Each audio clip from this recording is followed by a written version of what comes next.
I hope you can hear me over the chanting from the convention floor here at the Republican National Convention in Tampa, Florida, the most sprawling city in America. So sprawling, in fact, that many of the delegates are being bussed in from Tampa neighborhoods over 100 miles away from the convention center, and Google Maps actually identifies right here in South Brooklyn to be Yankee Tampa.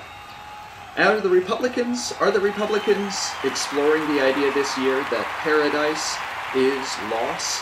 That is, are the problems facing the world so great that they are throwing this election so they don't get blamed when the real collapse happens, when all the debt comes due in 2013?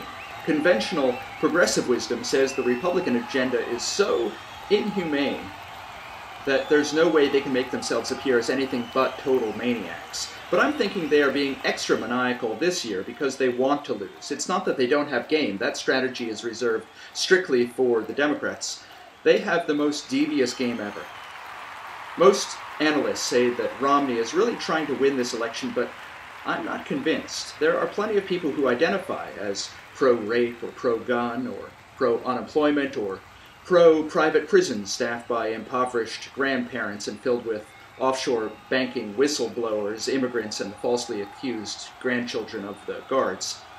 But this year, you really need to be in all of those categories to like the Republicans. In past years, they tried to mask what they were really all about in a good faith effort to lie their way into the White House.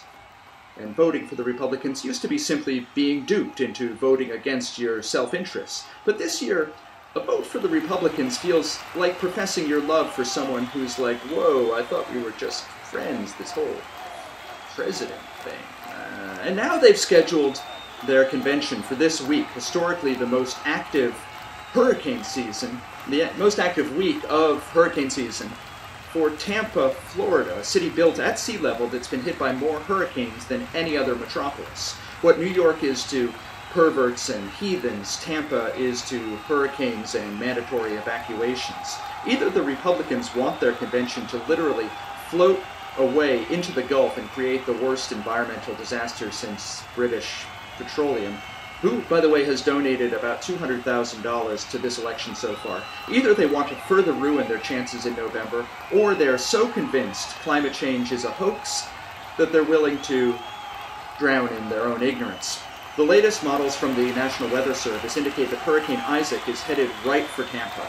It's currently a Category 1 storm, but if the Republicans' understanding of science is right, if Isaac's winds dip below 74 miles per hour, it's no longer considered a legitimate hurricane, and that it's pretty easy to shut down, especially if you put enough dogs on cars and disgraced Bush administration FEMA managers as a kind of barrier to the winds. Romney also says that the amount of money that he's piled on offshore accounts in the storm's path, right on those islands there, should also weaken the impact, at least for him.